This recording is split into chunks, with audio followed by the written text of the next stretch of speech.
Hello friends and students, today we are going to start our session for class 8 subject civics, chapter number 3. Why do we need a parliament? Why do we need a parliament? तो सबसे पहले तो हम ये समझते हैं parliament क्या होता है, तब हम जाके इस क्वेश्चन पे आएंगे कि हमको पार्लियामेंट की ज़रूरत क्यों होती है। तो हम बात करें कि पार्लियामेंट क्या होता है, तो पार्लियामेंट मीन्स, अगर हम इंडिया के रिस्पेक्ट में बात कर रहे हैं तो हमारी हिंदी में बोलते हैं संसद हिंदी में बोलते हैं संसद या पार्लियामेंट, मतलब एक ऐसी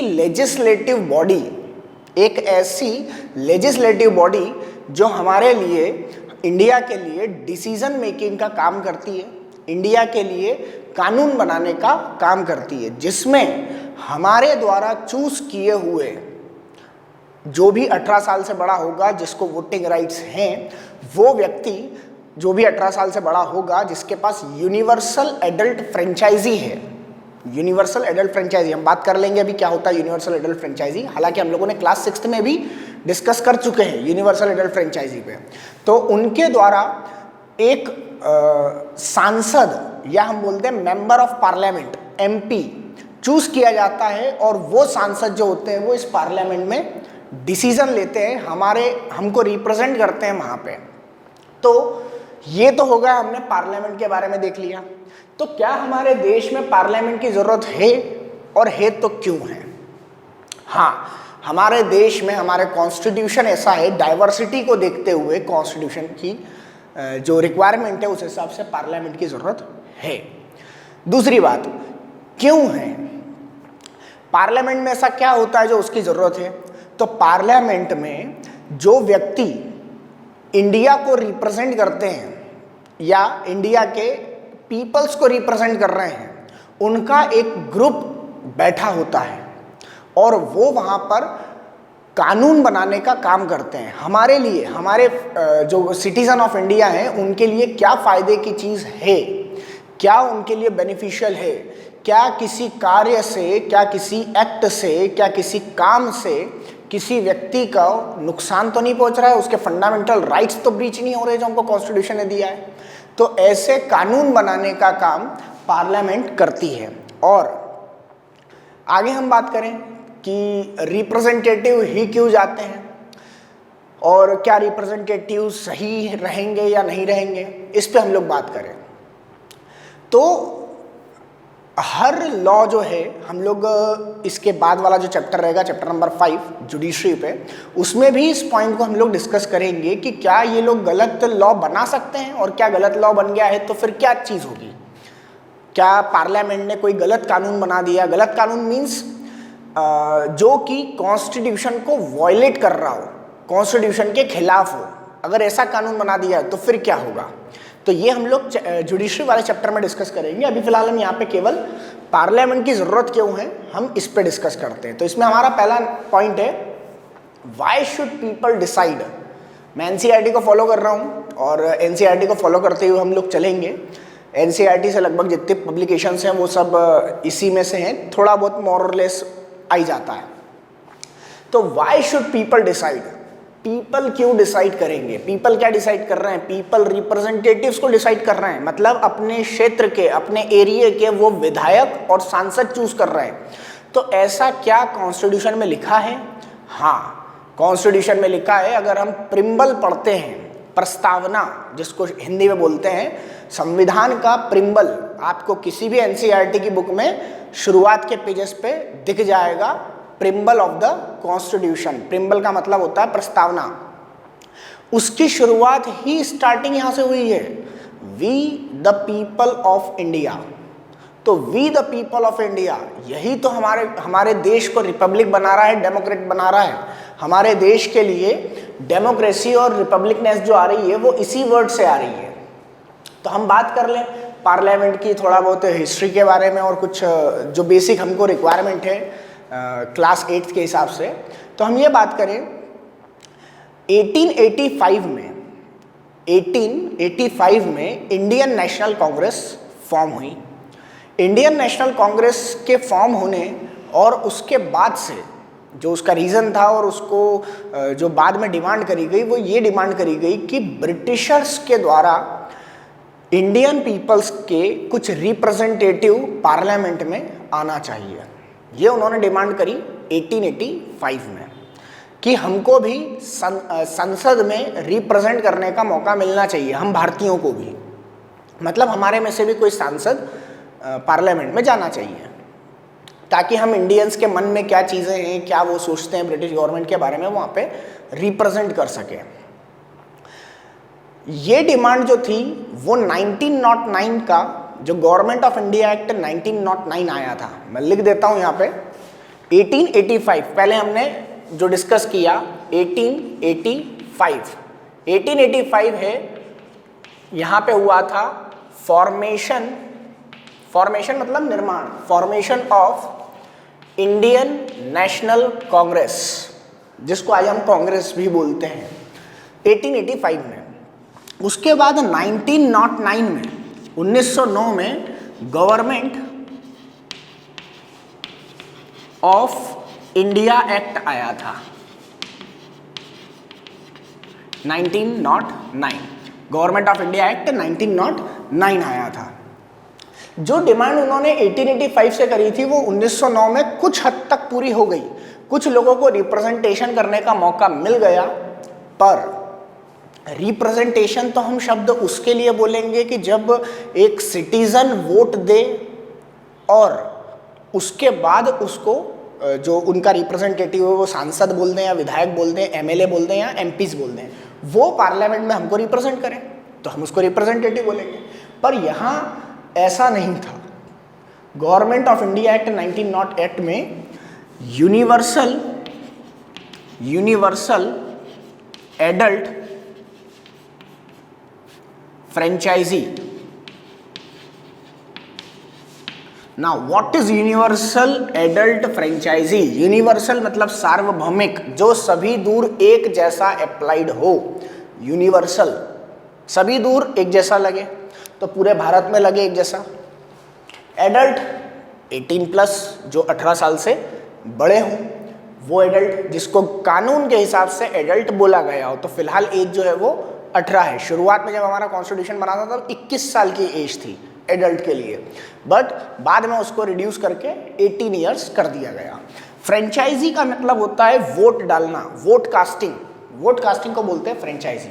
मतलब हर व्यक्ति को irrespective of its caste, creed, religion, gender, उसके अलावा प्लेस ऑफ बर्थ और जो भी इज एजुकेशनल लेवल, वो पढ़ा लिखा हो या अनपढ़ हो, इकोनॉमिकल स्टेटस, वो गरीब हो या अमीर हो, और सोशल स्टेटस, वो बहुत ज़्यादा प्रतिष्ठित व्यक्ति हो या बिल्कुल भी उसको कोई पहचानता ना हो, उससे कोई फर्क नहीं पड़ेगा। अगर वो सिटीज़न इंडिया का है, भारत में नागरिक है वो, और अगर वो 18 साल से बड़ा है तो उसको वोटिंग के राइट्स होंगे। It means universal adult franchise. तो यहाँ गवर्नमेंट ऑफ इंडिया एक्ट में ये फीचर नहीं था। हालांकि जैसे ही हमारा कॉन्स्टिट्यूशन आया तो हमने यूनिवर्सल एडल्ट फ्रेंचाइजी का फीचर दे दिया। तो हमारे यहाँ जैसे ही कॉन्स्टिट्यूशन, संविधान हमारा बना है और हमारे पहले जो चुनाव हुए उसमें सभी को वोटिंग के राइट्स थे। नाउ उसके बाद हम बात करें, यूनिवर्सल एडल्ट फ्रेंचाइजी हमने पढ़ लिया, फिर हम बात करें peoples participation in the decision making. तो पीपल का पार्टिसिपेशन कैसे होता है? भाई मैंने अगर किसी व्यक्ति को चूज किया है, सपोज करिए हम हमारी कॉन्स्टिट्यूएंसी की बात करें। कॉन्स्टिट्यूएंसी वर्ड क्या होता है? कॉन्स्टिट्यूएंसी वर्ड मतलब होता है किसी कॉन्स्टिट्यूएंसी का मतलब होता है किसी, अगर मैं सांसद के रिस्पेक्ट में बात करूं, मेंबर ऑफ पार्लियामेंट के रिस्पेक्ट में बात करूं, तो उस सांसद का कार्य क्षेत्र जहां वो वर्किंग करता है, उनका वर्किंग एरिया, या फिर मैं बोल दूं जहां से उनको चूज किया गया है, उसको कॉन्स्टिट्यूएंसी बोलेंगे। मैं एमएलए के रिस्पेक्ट में भी सेम बोलूंगा कि जहां से एमएलए को चूज किया गया है, जहां पे एमएलए को कार्य करना होता है, उनका कार्य क्षेत्र, या जहां के लोगों ने उनको वोट दिए हैं, वो कॉन्स्टिट्यूएंसी कहलाती है। तो कॉन्स्टिट्यूएंसी जो है कॉन्स्टिट्यूएंसी, जिस कॉन्स्टिट्यूएंसी के लोगों ने उनको चूज किया है वो संसद में जाकर उसी कॉन्स्टिट्यूएंसी को रिप्रेजेंट करेंगे, और उसको रिप्रेजेंट करने के लिए वो वहाँ पे जो लोगों की बातें हैं, जो 5 साल का उनका पीरियड दिया जाएगा, तो वो 5 साल के पीरियड में लोगों से फीडबैक्स लेंगे कि आप क्या चाहते हैं, आप क्या रिक्वायरमेंट है, आपके गांव की क्या रिक्वायरमेंट है, आपकी कॉलोनी की क्या रिक्वायरमेंट है, आपके शहर की क्या रिक्वायरमेंट है। और सपोज करिए कि हमारी शहर का एक मेन रास्ता जो है उसको थोड़ा सा और वाइडन करना है, वो अभी 2 लेन पे है, उसको 4 लेन करना है, उसको डबल करना है, चौड़ा करना है। तो ये बात वो संसद जो है में रखेंगे, संसद में हमारे को रिप्रेजेंट करेंगे, हमारी बोलने की जगह हमारी आवाज़ को वहाँ पर पहुँचाएंगे। तो ये होता है पीपल्स डिसीजन मेकिंग, कि हमने जो डिसीजन लिया है उसी को वो वहाँ पे रिप्रेजेंट कर रहे हैं। एक बहुत अच्छा फैक्ट दिया है 2004 का, ईवीएम का, electronic voting machine, EVM, electronic voting machine, जो कि सबसे पहली बार इंडिया में जो चुनाव हुए 2004 में, 2004 के हमारे जो लोकसभा के इलेक्शन थे, लोकसभा के इलेक्शन में पहली बार पूरे भारत में ईवीएम से चुनाव करवाए गए। और ईवीएम से चुनाव करने से क्या फ़ायदा हुआ, तो ईवीएम से चुनाव करने का ये फ़ायदा हुआ कि लगभग 1.5 लाख ट्रीज, 1,50,000 ट्रीज, जो कि बैलेट पेपर बनाने में, बैलेट पेपर मतलब वो पेपर होता था पहले पुराने ज़माने में, और उसके ऊपर कैंडिडेट्स के नाम लिखे होते थे। जैसे ईवीएम मशीन अगर आपने देखी हो तो ईवीएम मशीन में जैसे व्यक्ति के नाम लिखे होते हैं और वो रहता है। मैं यहाँ पे कुछ ड्रॉ करने की कोशिश करता हूँ। इस टाइप से होता था वो बैलेट पेपर, उसमें जो भी कैंडिडेट्स होते थे उनके नेम्स होते थे, उनके जो भी साइन, अपन जैसे बात करें कि जो भी उनका पॉलिटिकल साइन होगा, वो चाहे कोई सा भी हो, वो रहेगा, और यहाँ पे एक बॉक्स दिया होता था। तो इस टाइप से उनका नाम लिखा रहेगा, उनका जो भी साइन है वो लगा रहेगा, और यहाँ पे आपको सील लगाना होती थी। सील वहीं पर देते थे जब वोट करने जाते थे, तो सील यहाँ पे सील लगाना होती थी। इसको बैलेट पेपर बोलते थे। तो इस पे सभी कैंडिडेट्स के नाम लिखे होते थे। ऐसे जो बैलेट पेपर बनते थे उसके लिए 1.5 लाख से ज़्यादा पेड़ों को काटा जाता था, और उसके बाद बैलेट पेपर बनाए जाते थे। अब ईवीएम जो मशीन आ गई है, इलेक्ट्रॉनिक वोटिंग मशीन, तो इलेक्ट्रॉनिक वोटिंग मशीन में अब हमको पेड़ नहीं काटना पड़ता है। उसके अलावा लगभग 8,000 टन जो पेपर जो था वो भी बच गया है। 8,000 टन, 8,000 टन पेपर जो है, अब वो जो पहले इसमें लगता था चुनाव करवाने में, वो अब नहीं लगता है। तो ईवीएम एक बहुत अच्छी पहल थी गवर्नमेंट ऑफ इंडिया की, या हम बोलते हैं election commission of India. Election commission of India जो होता है वही चुनाव करवाता है भारत में। Election commission of India, state के भी होते हैं, जो लोकल गवर्नमेंट के चुनाव होते हैं वो स्टेट इलेक्शन कमीशन करवाता है, और स्टेट गवर्नमेंट और सेंट्रल गवर्नमेंट के चुनाव जो होता है वो इलेक्शन कमीशन ऑफ इंडिया करवाता है। चलिए, the people and their representative. Now पहला हम वर्ड बात करते हैं डेमोक्रेसी की। तो डेमोक्रेसी की अगर हम बात करें तो डेमोक्रेसी में हमको सबसे पहले देखना है कि डेमोक्रेसी होता क्या है। तो पहला हम बात करते हैं डेमोक्रेसी। डेमोक्रेसी क्या होती है? डेमोक्रेसी में एक बहुत ही बढ़िया और सिंपल जो डेफिनेशन है वो हम एक ही बार में याद हो जाएगी। By the people, from the people, for the people. ना अब स्टार्ट करते हैं। डेमोक्रेसी एक ऐसा पॉलिटिकल सिस्टम होता है जिसमें रिप्रेजेंटेटिव्स जो हैं वो बाय द पीपल चूज किए जाते हैं, लोगों के द्वारा चूज किए जाते हैं। फ्रॉम द पीपल, वो लोगों में से ही कोई एक व्यक्ति होता है, उसी को चूज किया जाता है। फॉर द पीपल, और लोगों के लिए काम करने के लिए ही चूज किया जाता है। तो बाय, फ्रॉम और फॉर। बाय द पीपल, लोगों के द्वारा, लोगों में से ही, और लोगों के लिए काम करने के लिए जिस व्यवस्था में, जिस पॉलिटिकल सिस्टम में कोई रिप्रेजेंटेटिव चूज किया जाता है तो उसको हम बोलते हैं डेमोक्रेसी। जैसे हम हमारे बात करें, एग्जाम्पल लेते हैं हमारे यहाँ का मेंबर ऑफ पार्लियामेंट या एमएलए की हम बात करें, तो बाय द पीपल, क्या उनको वोट देके लोगों ने चूज किया है? हाँ, वोटिंग देके चूज किया है। फ्रॉम द पीपल, क्या वो भी इंसान है? बिल्कुल इंसान है, वो भी हम में से ही एक व्यक्ति है वो, तो फ्रॉम द पीपल। और फॉर द पीपल, क्या वो हमारे लिए काम कर रहे हैं, हमारे क्षेत्र के लिए, हमारी कॉन्स्टिट्यूएंसी, अभी हमने समझा था कॉन्स्टिट्यूएंसी, हमारी कॉन्स्टिट्यूएंसी के लिए काम कर रहे हैं? हाँ बिल्कुल, वो हमारी कॉन्स्टिट्यूएंसी के लिए ही काम कर रहे हैं। तो हमारे देश में डेमोक्रेसी है।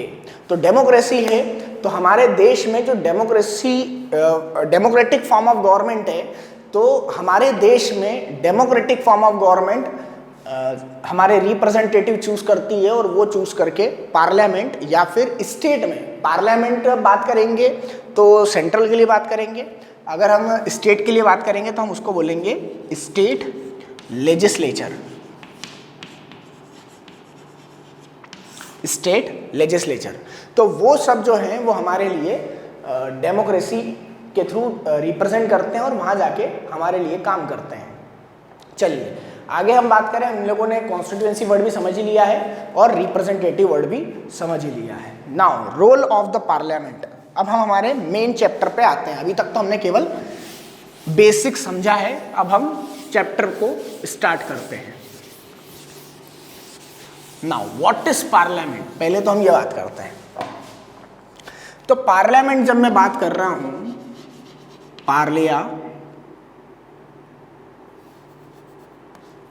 पार्लियामेंट, तो पार्लियामेंट में मैं दो चीजें इंक्लूड करूंगा। पहला आ जाएगा लोकसभा, दूसरा आ जाएगा राज्यसभा। इसको हाउस ऑफ पीपल भी बोलते हैं, लोक मतलब पीपल, तो हाउस ऑफ पीपल। राज्य मतलब वो राज्य को रिप्रेजेंट कर रहे हैं, या ये बोलते हैं वो स्टेट को रिप्रेजेंट कर रहे हैं, तो स्टेट रिप्रेजेंटेटिव, या हम बोलते हैं हाउस ऑफ पीपल और स्टेट रिप्रेजेंटेटिव या रिप्रेजेंटेटिव ऑफ द स्टेट्स। चलिए, तो काउंसिल ऑफ स्टेट भी बोलते हैं। अब हम बात करते हैं पार्लियामेंट वगैरह क्या होती है। ठीक है, तो पार्लियामेंट के लिए अगर हम बात करें तो अच्छा, इसको अपर हाउस भी बोला जाता है, इसको लोअर हाउस भी बोला जाता है। लोकसभा को लोअर हाउस भी बोलते हैं, इसको हाउस ऑफ पीपल भी बोलते हैं और लोकसभा भी बोलते हैं, तीन नाम। इसको राज्यसभा भी बोलते हैं, काउंसिल ऑफ स्टेट भी बोलते हैं और अपर हाउस भी बोलते हैं। ठीक है, मैं लिख देता हूँ यहाँ पे वापस से। एल से लोकसभा आ रहा है तो एल से ही आ जाएगा लोअर हाउस। ठीक है, और फिर यहाँ पे आ जाएगा, ये लोअर है तो ये अपर है, अपर हाउस। चलिए, अब हमको बात करना है लोकसभा के बारे में, तो हम पहले लोकसभा के बारे में बात करते हैं। नाउ लोकसभा क्या है? हमारे देश में जनरल इलेक्शन जब होते हैं तो जनरल इलेक्शन में यही लोकसभा के जो सांसद हैं वो मेनली फॉर्म करते हैं गवर्नमेंट को। अगर हमारे देश में प्रधानमंत्री का चुनाव कैसा होता है, अगर हम इसके लिए बात करें तो प्रधानमंत्री के चुनाव के लिए लोकसभा के जितने सांसद होते हैं वो लोकसभा के सांसद जिस भी पार्टी के होंगे, अभी हम बात करेंगे पार्टीज वगैरह के बारे में, पर अभी हम सिंपल वे में समझ लेते हैं कि आधे से ज़्यादा सांसद, जिस सांसद को आधे से ज़्यादा मेंबर ऑफ पार्लियामेंट, ये भी पार्लियामेंट है, तो आधे से ज़्यादा मेंबर ऑफ पार्लियामेंट जिस मेंबर ऑफ पार्लियामेंट को चूज करेंगे कि हमको इनकी लीडरशिप में गवर्नमेंट फॉर्म करना है, तो हम जिसकी लीडरशिप में गवर्नमेंट फॉर्म करी गई है उसको हम बोल देंगे प्राइम मिनिस्टर। या हम इसको सिंपल वे में बोल सकते हैं कि ऐसे बहुत सारे एमपीज जो रहेंगे, एमपीज, ये भी एमपीज, ये भी एमपीज, ये भी एमपी, ये भी एमपी, ऐसे बहुत सारे एमपी मिलकर किसी एक एमपी को चूज कर लेंगे और वो जो एक एमपी होगा वो पीएम हो जाएगा। मेंबर ऑफ पार्लियामेंट तो रहेगा ही रहेगा, साथ में प्राइम मिनिस्टर भी बन जाएगा। तो ये हमारा बेसिक था। अब हम लोकसभा की बात करते हैं, जो हमारा मेन टॉपिक है। तो लोकसभा की बात करें तो लोकसभा में कितने मेंबर होते हैं, ये ऐसे कितने चाहिए हमको मेंबर, तो ऐसे 545 मेंबर होते हैं। 545 मेंबर्स किसमें, लोकसभा में। अभी हम बात कर रहे हैं लोकसभा की। तो लोकसभा में 545 मेंबर्स होते हैं। इन 545 मेंबर्स में से इसको हम बाइफरकेट करेंगे। इन 545 मेंबर में से 2 मेंबर जो रहेंगे, 2, ये 2 मेंबर जो रहेंगे ये एंग्लो इंडियन कैटेगरी के रहेंगे, एंग्लो इंडियन, और इनको अपॉइंट किया जाएगा। ये हम लोग वोट दे के नहीं करेंगे, इनको प्रेसिडेंट के द्वारा अपॉइंट किया जाएगा। तो इसके आगे मैं और लिख देता हूं, अपॉइंटेड बाय प्रेसिडेंट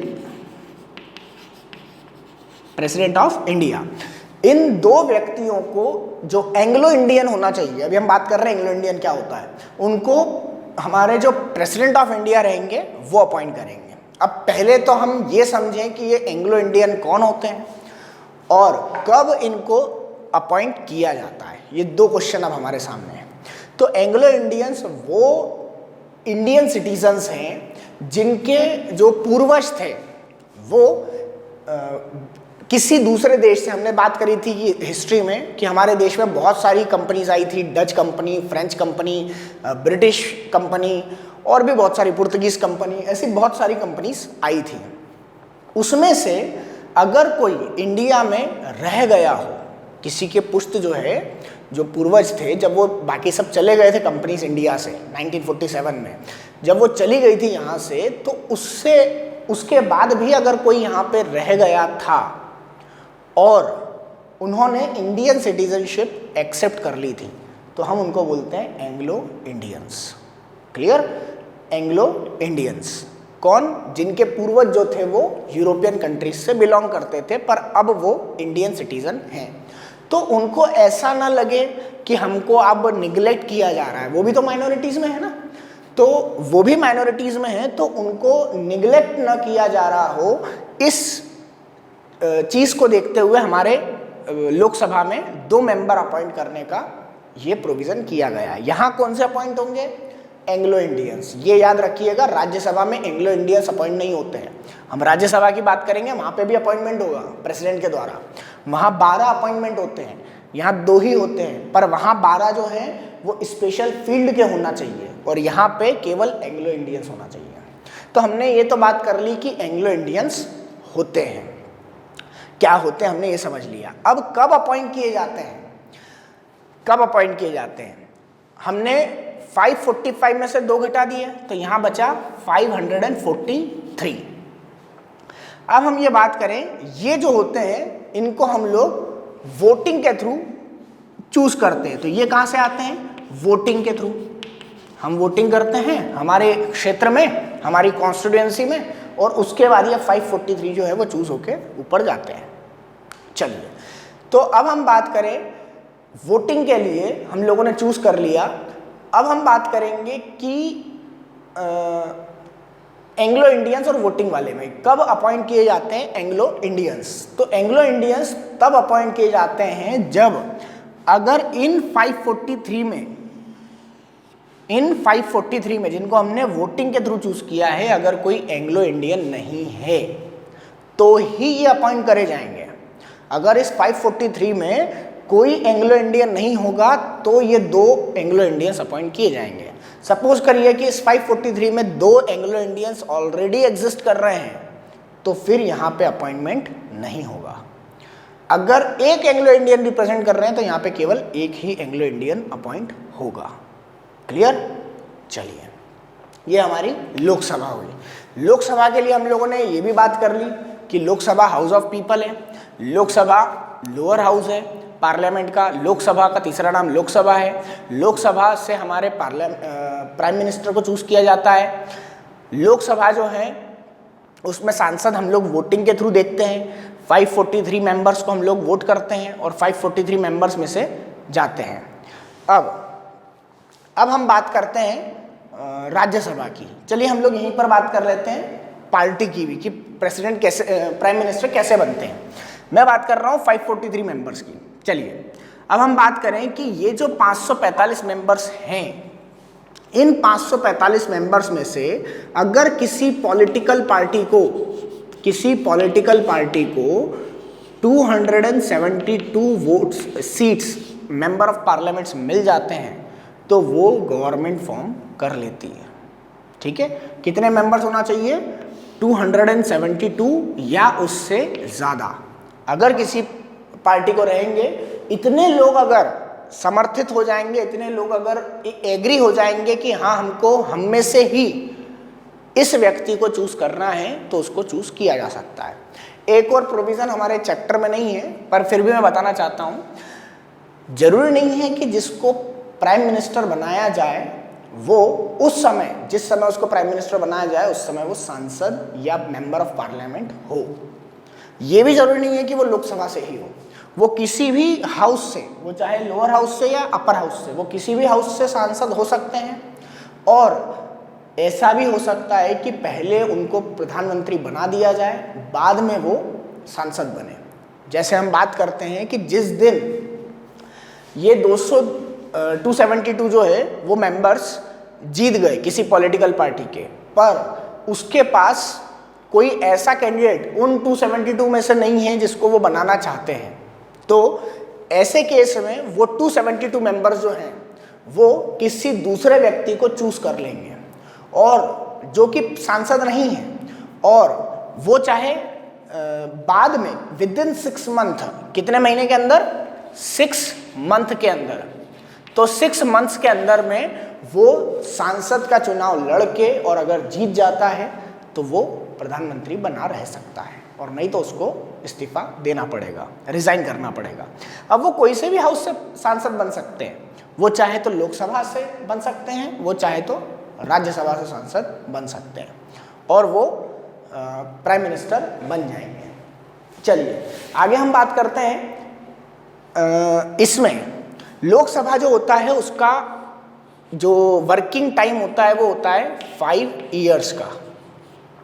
5 इयर्स के लिए अपॉइंट होते हैं। मतलब ये जो हम एमपीज बात कर रहे हैं, ये जिस डेट को चूज किए जाएंगे, जिस डेट को ये लोग शपथ लेते हैं, उस डेट से 5 साल तक के लिए ये सांसद रहेंगे। जिस डेट पे शपथ ली है उस डेट से 5 साल तक ये सांसद रहते हैं। चलिए आगे हम बात करते हैं। आगे हम बात करें राज्यसभा के लिए, तो राज्यसभा के लिए हम बात करेंगे, तो राज्यसभा में मैं इस तरफ लिख देता हूं, आपको कंपैरिजन करने में अच्छा होगा। राज्यसभा, या जिसको हम बोलते हैं अपर हाउस, जैसे यहाँ पे 545 मेंबर्स हैं, तो मैं यहाँ पे बोलूँगा कि 245 मेंबर्स होते हैं। ठीक है, यहाँ 545, यहाँ पे 245। फिर मैंने यहाँ लिखा था अपॉइंटेड बाय प्रेसिडेंट, 2 थे ना, अब मैं लिखता हूँ अपॉइंटेड बाय प्रेसिडेंट, कितने होंगे? तो ये होंगे 12। कितने होंगे? 12।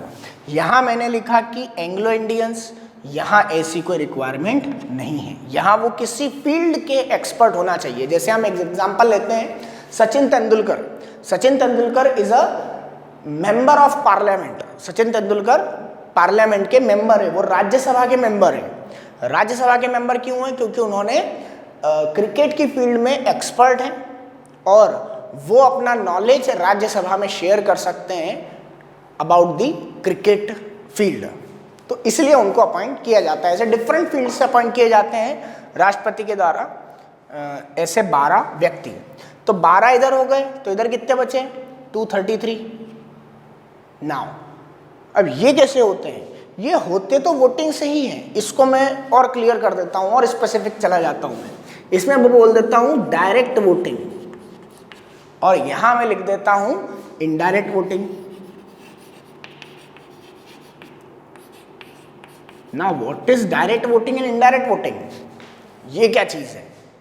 तो डायरेक्ट वोटिंग और इनडायरेक्ट वोटिंग मतलब, चलिए हम थोड़ा सा जगह को खाली करें तो फिर हमको समझ में आएगा। हाँ, अब इनडायरेक्ट वोटिंग क्या होती है? इनडायरेक्ट वोटिंग जैसे यहाँ पे इसमें तो क्या था, जब मैं लोकसभा की बात कर रहा था, जो सिटीजन था, सिटीजन ने एमपीज को चूज किया, लोकसभा के एमपी को, और उस एमपी ने प्राइम मिनिस्टर को चूज कर लिया, उसी एमपी में से एक प्राइम मिनिस्टर बन गया। क्लियर? मतलब यहाँ पे क्या हो रहा है, डायरेक्ट इलेक्शन, डायरेक्ट वोटिंग हो रही है। सिटीजन जो है वो डायरेक्ट तौर पे किसको वोट दे रहे हैं? अपने एमपी को। राज्यसभा में ऐसा नहीं होता है।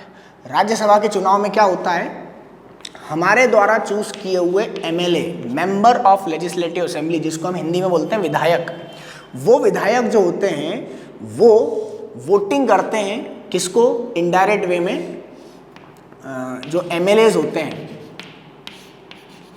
वो एमएलएज चूज करते हैं एमपी। कौन सा वाला?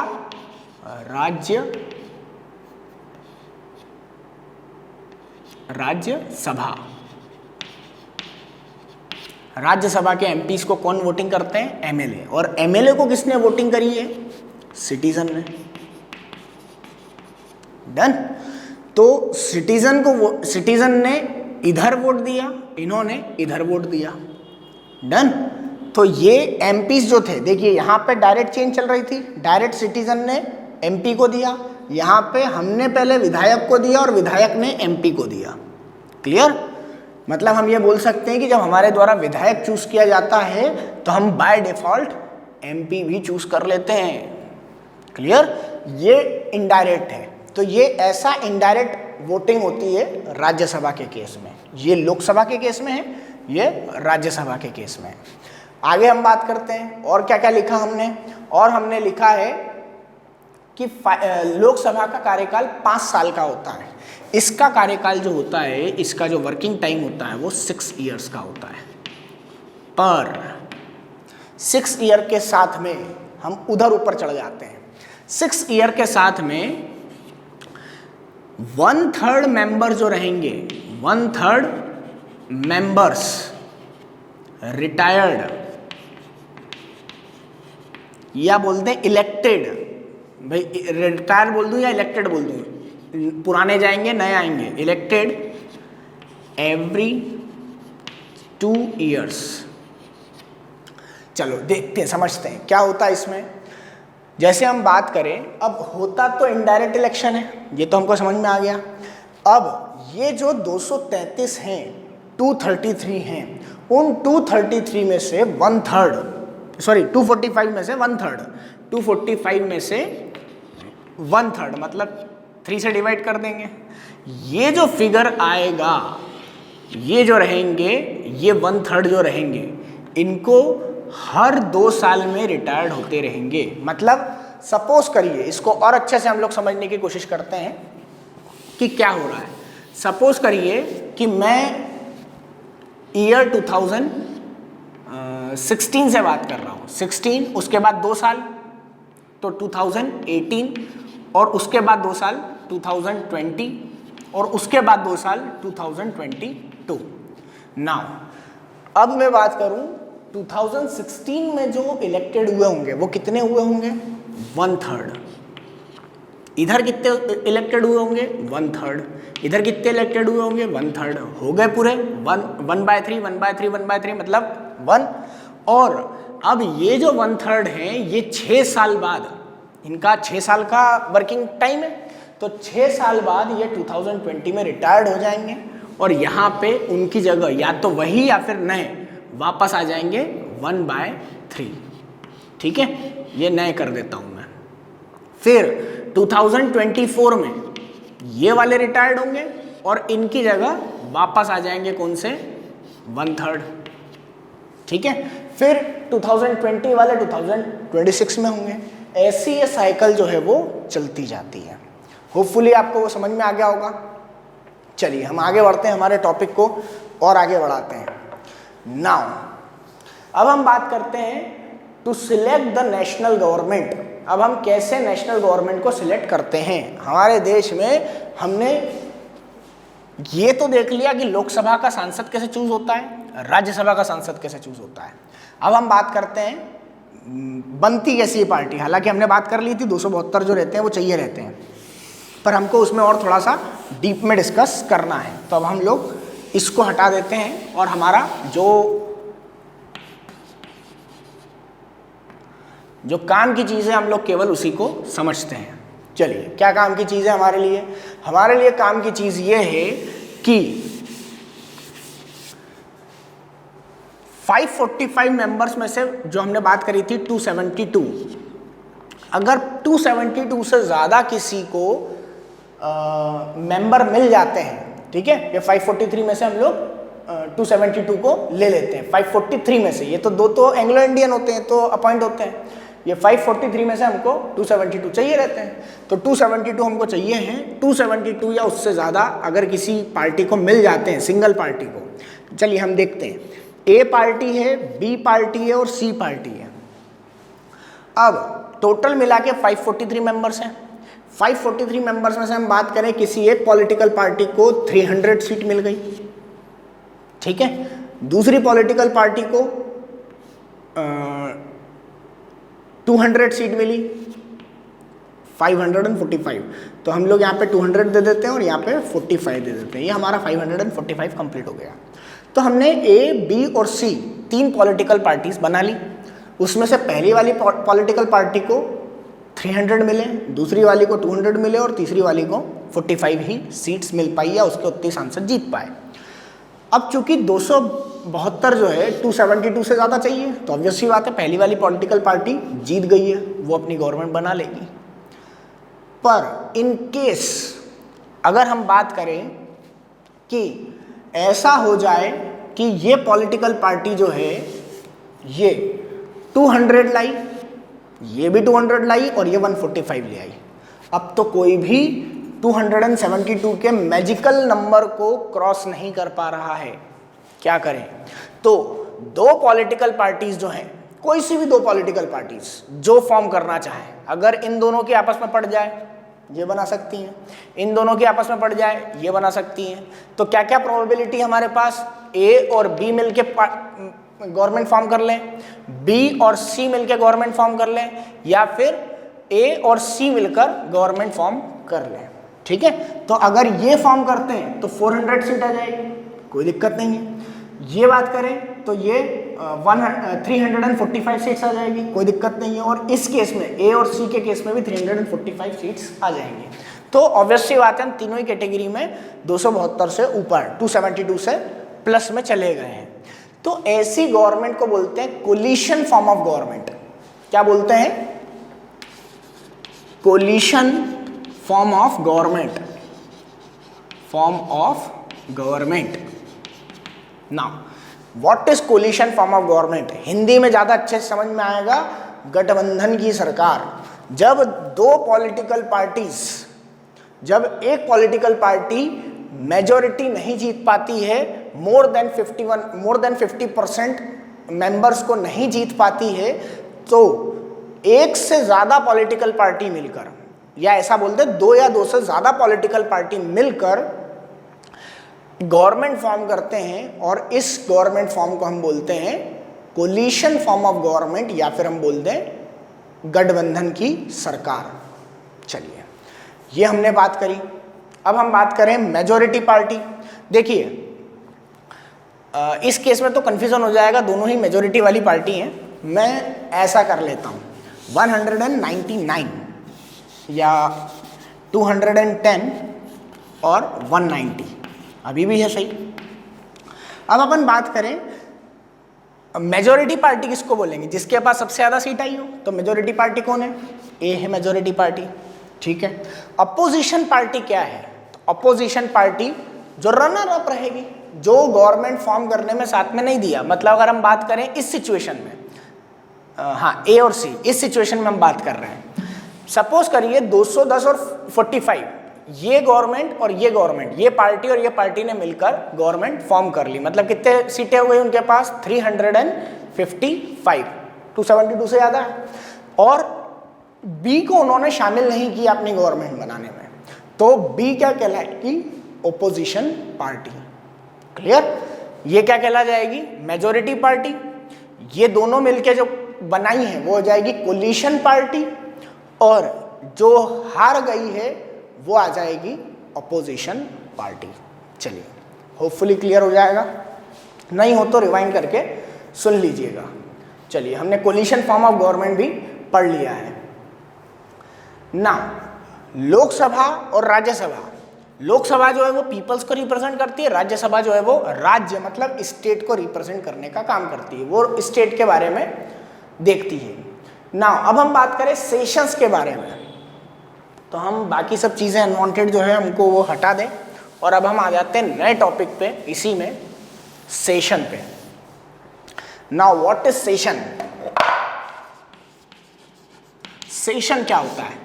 सेशन को हम सिंपल वे में समझ सकते हैं, मीटिंग। जब ये जितने भी सांसद हैं, लोकसभा हो या राज्यसभा हो, वो वहाँ जाके पार्लियामेंट की बिल्डिंग में बैठते हैं, भारत के कानून बनाने के बारे में डिस्कस करते हैं, या कोई इश्यूज होते हैं जिसमें कोई भारत के संचालन में, मतलब भारत को अच्छे से चलाने में कोई दिक्कत आ रही है, कोई डिस्प्यूट क्रिएट हो रहा है, या किसी एरिया में कोई प्रॉब्लम है, उससे रिलेटेड सभी डिस्कशन अगर किए जाते हैं तो ये सेशंस कहलाते हैं। सांसद जो है वो पूरे साल भर वहाँ नहीं बैठते हैं, जैसे हम लोग साल भर स्कूल जाते हैं वैसा नहीं होता है, वो टाइम टाइम पे बैठते हैं। जैसे हमारी स्कूल में टीचर्स की मीटिंग होती है, जब टीचर्स की मीटिंग होती है तो वो बोला जाता है कि चलो इधर है, या हम बोलते हैं पेरेंट्स टीचर मीटिंग जो होती है, पीटीएम। तो पेरेंट्स टीचर मीटिंग जो होती है वो साल भर में एक बार सभी पेरेंट्स को बुलवाया जाता है, और बाकी जो होता है वो टाइम दे दिया जाता है कि आप कभी भी आ सकते हैं, और एक बार जो होता है वो सभी पेरेंट्स को एक साथ बैठा लिया जाता है। तो इस टाइप से उसको हम लोग सेशंस बोल सकते हैं, जैसा भी हमारे स्कूल में होता हो। सेशंस की बात करें तो सेशंस की हम बात करें तो हमारे इंडिया में 3 सेशंस होते हैं। 3 सेशंस कौन कौन से? पहला हो जाता है बजट सेशन। अब बजट मतलब भी हमको समझना पड़ेगा, तो बजट सेशन। दूसरी बात करें तो मॉनसून सेशन, और तीसरी बात करें तो विंटर सेशन। विंटर सेशन जो लगता है वो नवंबर दिसंबर के समय लगता है, बजट सेशन जो है वो फरवरी के लगभग लगता है, मानसून सेशन जो होता है वो जुलाई अगस्त के लगभग लगता है। जब बरसात होती है मानसून सेशन जुलाई अगस्त में हमारे यहाँ बरसात होती है, मानसून सेशन। विंटर नवंबर दिसंबर में ठंडी पड़ती है उस समय। बजट हमारे यहाँ बजट जो है वो पहले फरवरी में रखा था, अब वो पहले मार्च में होता था, मतलब लास्ट फरवरी में, अब वो पहले हो गया था, फरवरी में हो जाता है शुरुआत में। चलिए, पहले एंड फरवरी में होता था, अब शुरुआत की फरवरी में हो जाता है। नाउ बजट क्या होता है, थोड़ा ध्यान से समझिएगा। गवर्नमेंट अगले 1 साल में, नेक्स्ट 1 ईयर में, नेक्स्ट अभी वाले में नहीं, नेक्स्ट 1 ईयर में वो क्या करना चाहती है। मतलब नेक्स्ट ईयर कब स्टार्ट होगा? फाइनेंशियल ईयर जो होता है वो फाइनेंशियल ईयर 1 अप्रैल से स्टार्ट होता है और 31 मार्च को खत्म होता है। डन, ये फाइनेंशियल ईयर होता है, ठीक है। तो 1 अप्रैल से पहले, मतलब हम सपोज करें कि उन्होंने 10 तारीख के दिन, या हम बोलते हैं 1 फरवरी के दिन बजट पेश कर दिया, 1 फेब को बजट पेश हो गया है। तो बजट पेश हुआ मतलब ये पिछले साल हो गया था बजट। डन, क्योंकि इस साल तो कब से गवर्नमेंट कब से हैप्पी न्यू ईयर मनाएगी? 1 अप्रैल से। डन, तो गवर्नमेंट अपनी कमाई कहाँ से करेगी? 1 अप्रैल से देखेगी। तो गवर्नमेंट 1 फरवरी को ही डिसाइड कर लेगी कि मुझे आने वाले 1 अप्रैल से लेकर अगले 31 मार्च तक, 1 अप्रैल से लेकर 31 मार्च, सपोज करो हम बात कर रहे हैं 1 अप्रैल 2020 से लेकर 31 मार्च 2021 तक। तो 2020 से लेकर 31 मार्च 2021 तक, अप्रैल 2020 से लेकर 31 मार्च 2021 तक गवर्नमेंट क्या खर्चा करेगी, उसके एक्सपेंडिचर क्या होंगे, उसकी इनकम क्या होगी, वो कहाँ से पैसा कमाएगी और कहाँ पे पैसा खर्च करेगी, इसका जो हिसाब किताब गवर्नमेंट सरकार रखती है पार्लियामेंट में, इसको बोलते हैं बजट सेशन। बाकी सब सेशंस में क्या होता है वो हम देखते हैं। तो बाकी सब सेशंस में क्या होता है, ये सेशन वर्ड तो आपको समझ में आ गया होगा, 3 सेशंस लगते हैं हमारे यहाँ। चलिए, अब हम बात करते हैं बाकी सेशंस में क्या होता है। इधर तो बजट का हो गया, बाकी जगह क्या है? बाकी जगह या तो सपोज करिए कोई हॉट टॉपिक चल रहा हो, जैसे हमारी बुक में जो एग्जाम्पल दिया हुआ है वो दिया हुआ है कि किसी ने कोई क्वेश्चन पूछ लिया, किसी ने कोई क्वेश्चन पूछ लिया, हम भी पूछ सकते हैं, कोई ऐसी दिक्कत नहीं है, हम लोग भी पूछ सकते हैं गवर्नमेंट से कि हमको ये जानना है कि बताइए आपके एरिया में किसी स्पेसिफिक सांसद से पूछ सकते हैं, किसी स्पेसिफिक मंत्री से पूछ सकते हैं कि आपका जो एरिया है वर्किंग एरिया उसमें, या हमने जैसे पूछा संसद से सभी से कि भारत सरकार के द्वारा चाइल्ड के डेवलपमेंट के लिए या चाइल्ड का हमारा एनसीईआरटी का एग्जांपल लेते हैं कि चाइल्ड के बेनिफिट्स के लिए, चाइल्ड के बेनिफिट्स के लिए, उनके हेल्थ बेनिफिट्स के लिए जंक फूड जो है उस पर बैन लगाने के लिए गवर्नमेंट ने क्या किया, स्कूल के एरिया में, कहाँ पे, स्कूल एरिया में। तो गवर्नमेंट हमको रिप्लाई करेगी कि हाँ हमने सभी स्कूलों को ये इंस्ट्रक्शंस दे दिए हैं कि वो एश्योर्ड करें कि उनके स्कूल के आसपास जंक फूड के स्टॉल्स ना हो। क्लियर? और हम लोगों ने डिस्ट्रिक्ट एडमिनिस्ट्रेशन, मतलब जो कलेक्टर्स वगैरह हैं या एसपीज वगैरह हैं, उन सभी को हम लोगों ने निर्देश दे दिए हैं कि आप भी एश्योर्ड करें कि स्कूल एरिया में जंक फूड के स्टॉल्स ना हो। क्लियर? तो ऐसा अगर हमने पूछा है किसी सांसद से या मिनिस्टर से कि बताइए आपने क्या किया है, तो वो हमको रिप्लाई करेंगे वहाँ पे कि हाँ हमारे द्वारा ये स्टेप्स लिए गए हैं, हमने स्कूलों को ये इंस्ट्रक्शंस दिए हैं, हमने गवर्नमेंट अथॉरिटीज़ को इंस्ट्रक्शन दिए हैं, हमने जो इस टाइप के ठेला लगाते हैं उस टाइप के व्यक्तियों को इंस्ट्रक्शंस दिए हैं कि आपको स्कूल के पास नहीं जाना है, ताकि बच्चे जो स्कूल के समय है उस समय वो जंक फूड से थोड़ा सा बच जाएँ। हालांकि हम लोग हमारे कॉन्स्टिट्यूशन के हिसाब से उन जो वेंडर्स हैं उनको भी जीने का अधिकार है, उनको भी कमाने का अधिकार है, तो हम उनको वेंडिंग करने से तो नहीं रोक सकते, हम उनको ठेला लगाने से तो नहीं रोक सकते हैं, पर स्कूल के पास ठेला लगाने से हमने मना कर दिया, वो भी केवल और केवल जंक फूड वाले आइटम्स को। डन? तो इस टाइप का एक स्टडी हमारे उसमें दी हुई है। हम एक एग्जाम्पल और देख लेते हैं। अगर हम पूछें कि बताइए आपने गंगा रिवर जो है या नर्मदा रिवर जो है, नर्मदा रिवर को बचाने के लिए, उसके कंजर्वेशन के लिए या गंगा रिवर को क्लीन करने के लिए आपकी गवर्नमेंट ने कितना पैसा खर्च किया है, क्या क्या काम हो चुका है, क्या क्या आपकी प्लानिंग है और आप क्या क्या करना चाहते हैं, तो वहाँ वो सांसद जो रहेंगे या रिस्पेक्टिव मिनिस्टर जो रहेंगे वो वहाँ पर या तो ओरल बोलेंगे, वो अगर उनको ऐसा लगेगा कि ओरल है तो वो ओरल बोलेंगे, और नहीं तो हमको एक रिप्लाई आ जाएगा कि हमारे द्वारा इतना पैसा खर्च किया गया है, ये प्रोजेक्ट हमने बनाए हैं, इतनी योजनाएं चल रही हैं, स्कीम्स चल रही हैं, उस पर इतना पैसा खर्च किया है, और ये फर्दर उसकी डिटेल्स हैं। चलिए, होपफुली आपको क्लियर हो गया होगा। तो ये तो हमने क्वेश्चनर का देख लिया। अब हम बात करते हैं लॉ मेकिंग के बारे में। नाउ अब मुझे इसको भी मिटाना पड़ेगा और मैं केवल बात करता हूं हमारे देश में कानून कैसे बनता है। हमारे देश में कानून कैसे बनता है, कोई भी कानून होगा वो कैसे बनेगा, हम बहुत सिंपल वे में पढ़ेंगे, स्पेसिफिक कानून पे नहीं जाएंगे, केवल हम लोग हमारे बेसिक लेवल पे ही रहेंगे। सपोज करिए कि कोई सा एक कानून बनाने की बात हो रही है, तो कोई सा कानून अगर बनाने की बात हो रही है तो वो कैसे बनेगा, तो वो ऐसे बनेगा जैसे हम लोग रफ कॉपी लिखते हैं। पहले हम स्कूल में तो रफ कॉपी लिख लेते हैं, उसके बाद घर जाके उसको फेयर करते हैं। डन?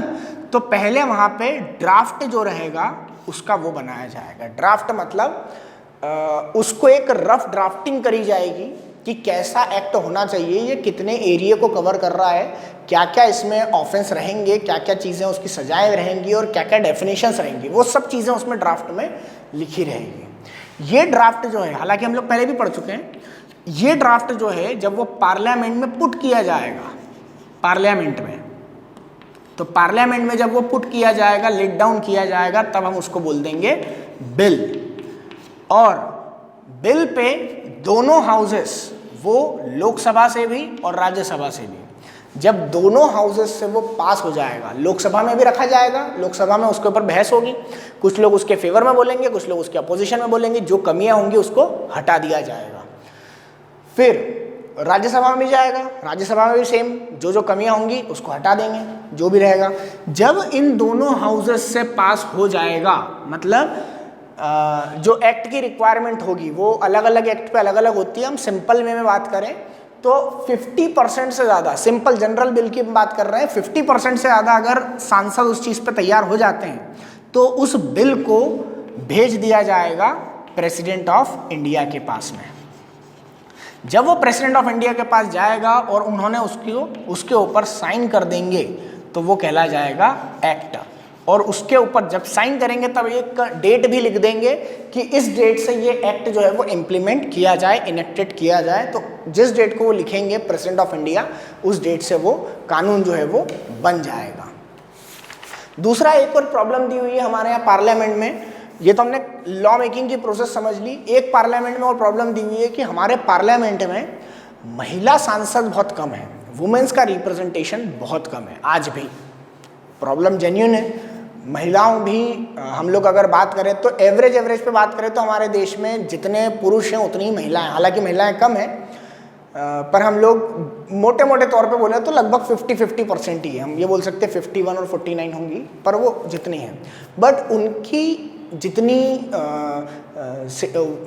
संख्या है, जितनी जनसंख्या है, जितनी सेंसस है उनका, उसके हिसाब से उनका रिप्रेजेंटेशन लोकसभा में और राज्यसभा दोनों में नहीं है। ये हम बोलते पार्लियामेंट में नहीं है। इसके लिए गवर्नमेंट काम कर रही है और उन्होंने लोअर लेवल गवर्नमेंट जो है, लोकल लेवल गवर्नमेंट जिसको हम बोलते हैं, हमारे यहाँ 3 टाइप की गवर्नमेंट होती है। सेंट्रल लेवल, जिसके लिए भी हमने बात करी, फिर स्टेट लेवल, और उसके बाद आता है लोकल लेवल। लोकल लेवल में नगर पालिका और ग्राम पंचायतें वगैरह आती हैं। शहरी इलाकों में जो टाउन एरिया रहेंगे, सिटी एरिया रहेंगे, वहाँ पे नगर पालिका होती है, नगर निगम होते हैं, और जो गांव इलाके होते हैं वहाँ पे ग्राम पंचायतें होती हैं। तो इसमें अभी अप्लाइड कर दिया गया है कि 50% के लगभग महिलाएं ही होंगी जब भी चुनाव होंगे, वो चाहे म्युनिसिपल वार्ड का चुनाव हो, चाहे वो नगर पालिका अध्यक्ष या नगर निगम मेयर के लिए हो, या हम बात कर लें वो सरपंच या पंच के लिए हो, उसमें 50% वुमेन्स के लिए सीट रिजर्व होती है। बट स्टेट और सेंट्रल में अभी तक नहीं हुआ है। इसके लिए जो प्रोसेस है वो चल रही है। चलिए, तो हमने लगभग पूरा कर लिया है। इसमें हमको दिया गया है अप्रूवल, कोलिशन और अनरिजॉल्व्ड। अभी तक ये अनरिजॉल्व्ड है, अभी तक इसका कोई सॉल्यूशन नहीं निकला है, मतलब वो अनरिजॉल्व्ड है। दूसरा हम बात करें कोलिशन, हमने कोलिशन फॉर्म ऑफ गवर्नमेंट पढ़ लिया है। अप्रूवल, ये अप्रूवल यहाँ यूज़ किया गया है जब लोकसभा और राज्यसभा से उसको अप्रूवल मिल जाती है और प्रेसिडेंट से अप्रूवल मिल जाती है, मतलब उसको सहमति मिल जाती है, पास कर दिया जाता है, तब वो एक्ट बन जाता है।